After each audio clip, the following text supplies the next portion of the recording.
Hello everybody and welcome back to a brand new episode of the NASCAR Heat 5 Career Mode. I hope you're all having a great day. Today we go racing at Indianapolis Speedway here for the Xfinity Series as well as the Cup Series. And this race actually is home now to our very first Cup Series career victory a few seasons back in our rookie season. So very excited to always come back here. We've always had a strong run when it comes to Indianapolis Motor Speedway now, as we've had a good run last season in the Cup Series as well.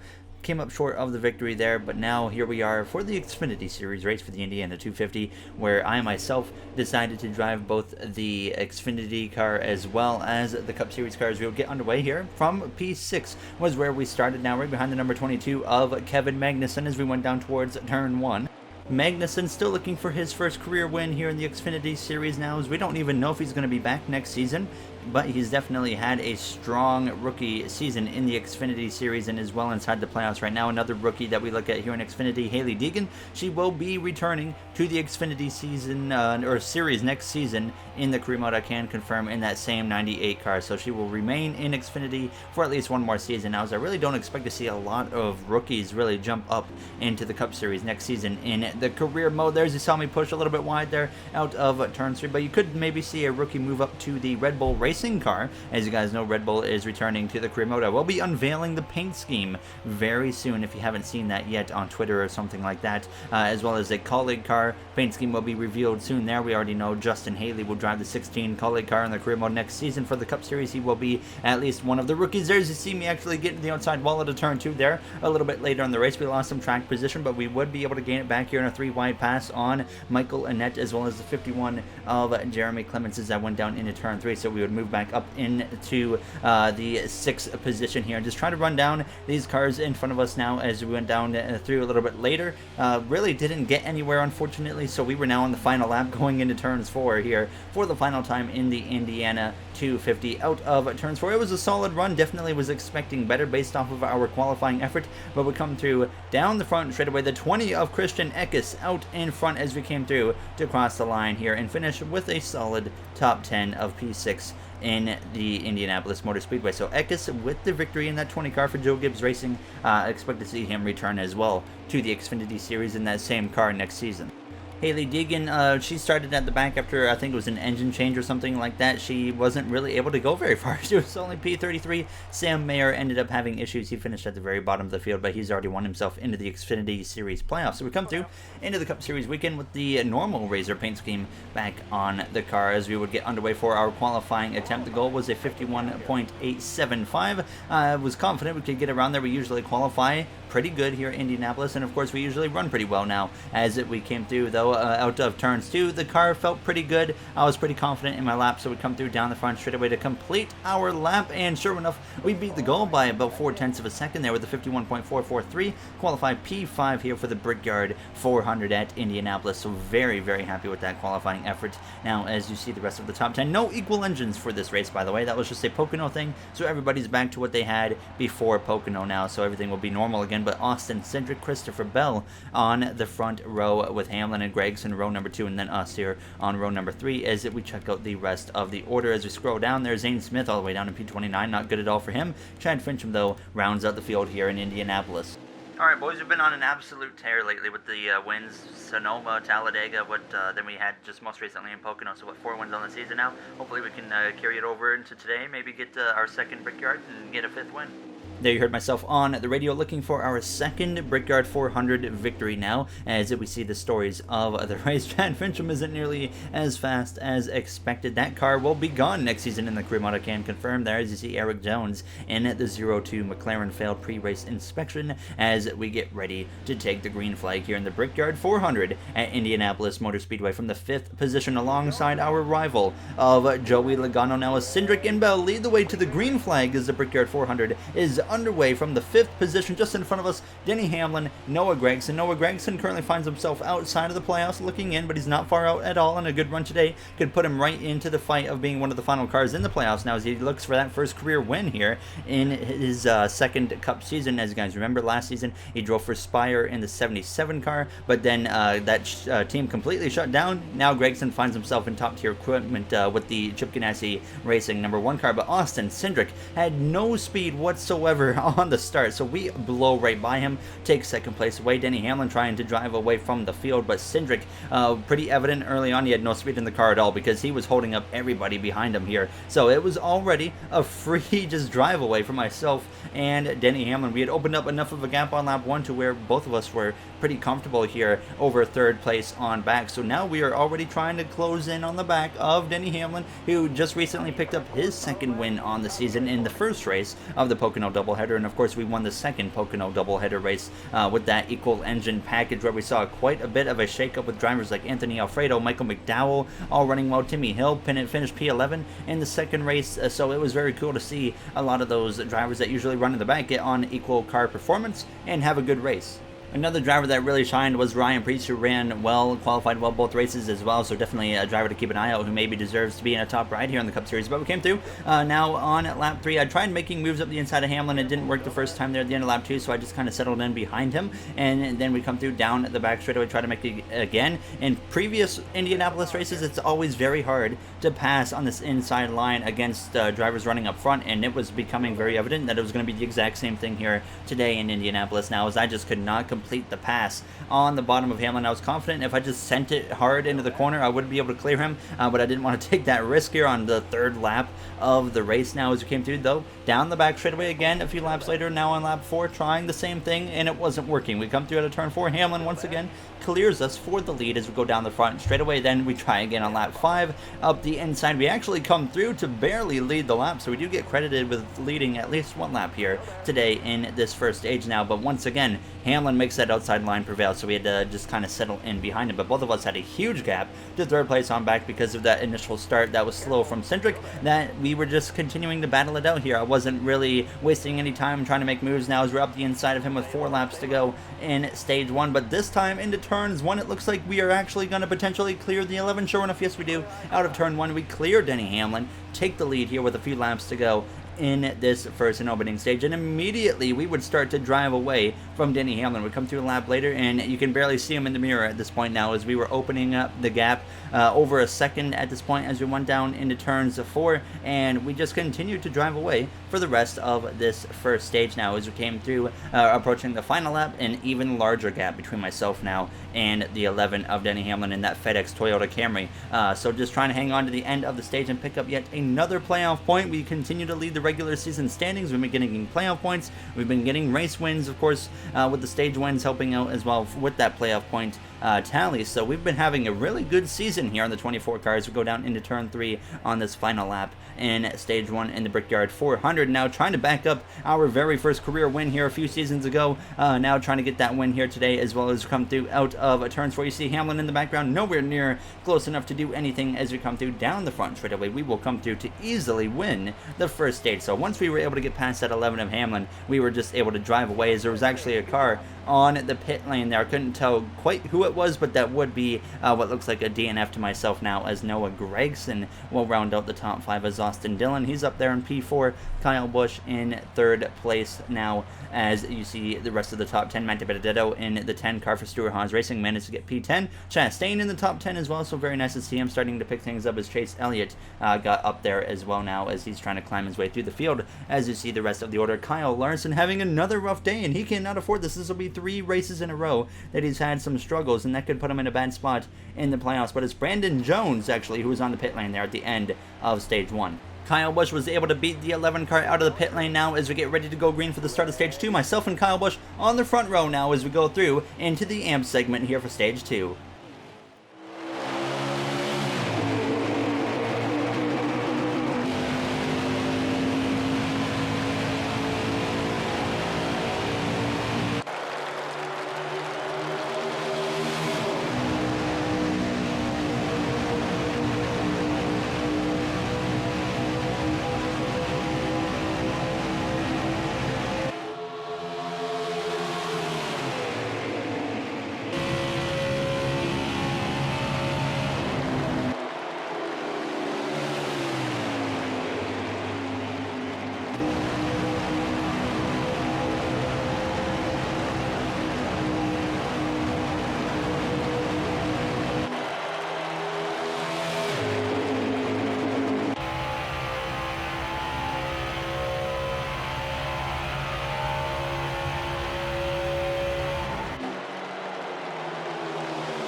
Alright, there you had the AMP segment to start out the second stage. You now see in second place Noah Gragson moving his way up as we go down into turn 3, but we opened up a good gap there to start the stage, so we're just kind of on cruise control like we were in the first stage at the end there after passing the 11 of Denny Hamlin. So we come through at a turn 4, just putting it, like I said, on cruise control, making sure we manage the lead to make sure we don't make any silly mistakes now as we came through on to lap 3 into turn 2. Gragson actually starting to close the gap up a little bit, so I was a little bit feeling the pressure now as we actually have a crash though behind us. Martin Truex Jr. into the outside wall going into turn 2. That was a heavy hit for him as it appears he has blown a tire. The 95 involved as well. A lot of damage on that 19 car as a caution would come out here in Indianapolis due to that incident from Martin Truex Jr. That would be the end of the day as well for the 19 of Truex, unfortunately. Martin Truex Jr., our closest competitor this season in the regular season standings, has been trying to put the fight to us, but that is going to be a big hit for him. We've been kind of running away with that recently, and that's just going to help us even more now as we get ready to take the green flag now with myself and Noah Gragson on the front row this time as the green flag is back out, and now halfway through stage 2 as we got behind us Chase Elliott, our teammate, as well as Denny Hamlin here with 5 laps to go in the stage as we dive down into turn 1. Not a very good restart for the one car of Noah Gragson in that switch number 1 Chevy Camaro as we came through out of turns 1, though Elliott immediately getting up to my back bumper as we go down into the corner. So Elliott looking for his first ever Brickyard 400 victory. As you guys remember, he's got 1 win on the season now as he's looking for that second win here as we go down this back straightaway. He's got a big run actually on the back of me, and he would try to look to my inside, but we defend him pretty well going down into turn 3 as Austin Dillon tries to actually move up into that 3rd position now as we came through out of turns 3 heading now into turn 4. So Elliott trying to maintain the pressure on myself as his 3, sure enough, clears the 1 of Gragson for that 3rd spot. Harvick and Hamlin battling it out for that top 5 position now as Elliott looks to my inside going down this front straightaway, and he is going to take over the lead as I side draft him a little bit here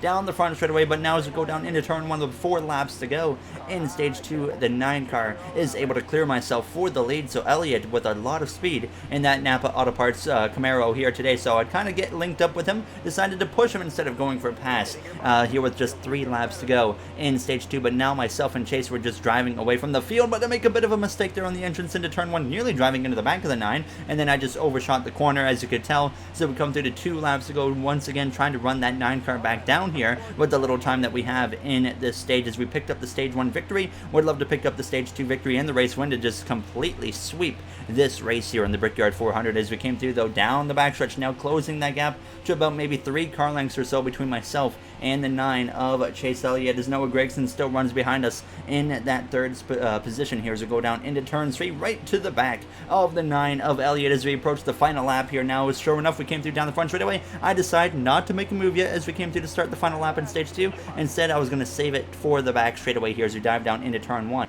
No pressure from behind whatsoever, so we have the freedom to just make a move here anytime we want on the back of the 9 of Chase Elliott here as we came through out of turn 2 a little bit sideways there and lost a little bit of time on exit, but we have that draft to make up for the time lost here now as we start to close up the gap. And of course we got to go for a move right here, so we lunge to the inside of the 9 of Elliott as we look for the stage 2 victory. He's not going to give up either, as we know, especially after last season, playoff points are so important, and that proved to be the main problem for Chase Elliott now as we came through out of turns 3 into turns 4. I actually tuck in behind the 9 cars we go down into turn 4, setting up for maybe a front straightaway pass for the stage victory now as we get in behind him, have that draft once again now as we're closing in, looking for the slingshot. We look to the left, side by side, coming to the line with Elliott now, but he hangs on just so slightly over the front of us, and he picks up the stage victory now as Noah Gragson 3rd, Austin Dillon 4th, Denny Hamlin rounds up the top 5, and to round out the top 10, it is going to be the number 42 of Ross Chastain, as well as you see Briscoe,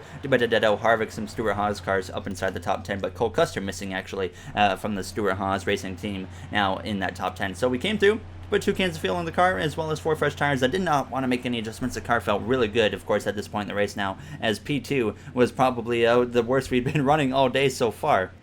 Car is really good, guys, but it is so hard to pass on the bottom, but I'll do what I can here.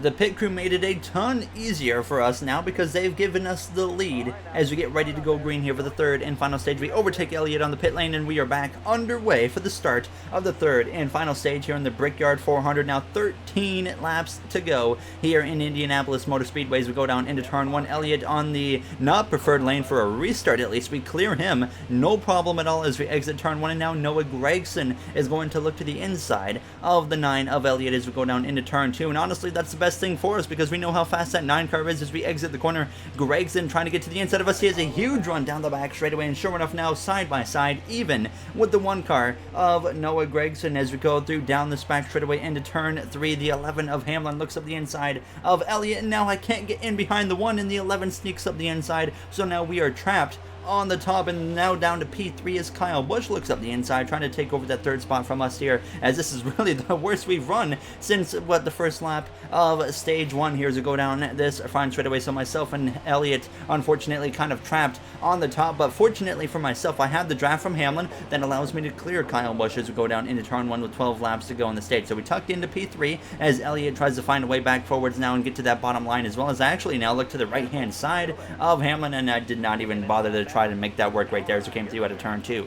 So settling into that third spot, but of course we want to be up there in P2, so I make a move immediately as soon as I had the opportunity on Denny Hamlin now as we go down this back straightaway side by side now as Gregson looks in his mirror, sees myself and Hamlin side by side. That's exactly what he likes to see, because you can see that myself and Hamlin get stuck battling, and that allows Gregson to open up the gap a little bit now as it turned into a bit of a side drafting fest here as I'm doing everything I can to make sure the 11 doesn't clear me, but I could not pass him. On the bottom we come through to lap 30, same situation down the back straightaway. I'm doing everything I can to make sure the 11 doesn't get clear here as I'm doing everything to try and pass him, especially onto the entrance of the corner. But now Elliott was coming into the mix as well here as we go into the corner, but out of turn 4 Hamlin clears myself. Elliott now gets to my outside, and now myself and Chase are going to be in a little bit of a scrap of our own for that third position, seeing our hopes of the Brickyard 400 victory fade away because we come through to the end of lap 31. Elliott now clears myself for third. We tuck into fourth, but immediately I lunge back to the inside of him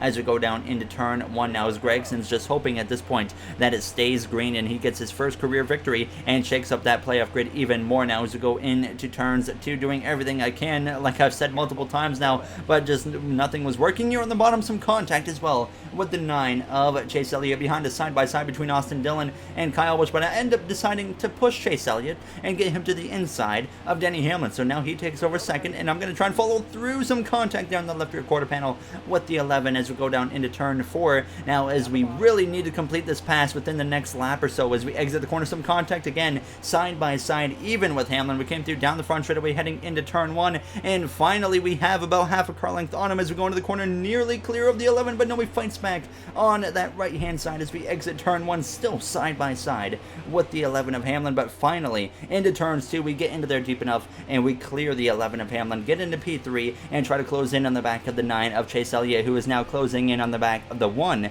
of Noah Gragson here with less than 10 laps to go, coming to 7 to go as we exit turn 4, and immediately we were pulling away from fourth on back of Hamlin, Kyle Busch and whatnot as Elliott's closing in quickly on the back of the 1 of Noah Gragson. But the caution comes out with 7 laps to go here in the Brickyard 400. You see the field, 7 laps with 7 laps to go, everybody electing to stay out here as they're comfortable with this caution. Now we can make it to the end on feel.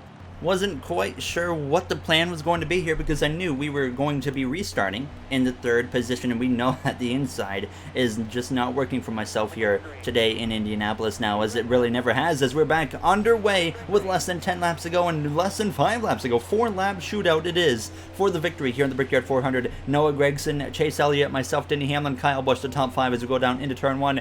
The hope here was to maybe clear the 9 of Elliott on the exit of turn 2 and just have a scrap between myself and Noah for the victory. Now, as we're looking for win number 5 on the season, Noah looking for his first career win overall, Elliott looking for his second win now as we exit turn 2 and cannot make the pass, but I slid up behind the 9 before the 11 could fill in that gap because I knew if Hamlin got to my outside, our chances of winning probably completely over now as I'm right on the back of the 9, but I really didn't know what to do. Do I want to make a move to the inside and just battle with Chase Elliott for the rest of this race potentially, or just lunge under the corner too hard and then end up blowing away second anyways? So there was a lot on my mind there, but the 9 left the door wide open, so I finally make a move up the inside as we came through out of turns 4, approaching the final 3 laps here in Indianapolis. But once again, inside line just does not work. So I was thinking, you know what, we could maybe try to push the 9 of Chase Elliott, get him maybe to the inside of the 1 of Gragson, and then I follow through. But we came through making a move up again. The inside didn't work once again now as we approach the final couple laps of this race here in Indy. But once again, I make a move up the inside, just hoping that something is going to work here as we go down into turn 3. We send it in pretty deep there, but we got the 1 car in the way, but we actually cleared the 9 this time, surprisingly. So we now make a move immediately. I wasted no time whatsoever. We got to get up the inside of Gragson and try to just get to the lead and run away with this victory. But now as we exit turn 4, Elliott is going to fight back to my right-hand side as Gragson stays clear. So now that move that we made to pass Elliott and get to the inside of Gragson was all gone to waste, because now we're stuck on the bottom as we exit turn 2 now in the final 2 laps here in the Brickyard 400 now, as it's myself, Elliott, Gragson, a 3-way battle for the victory here in the Brickyard 400.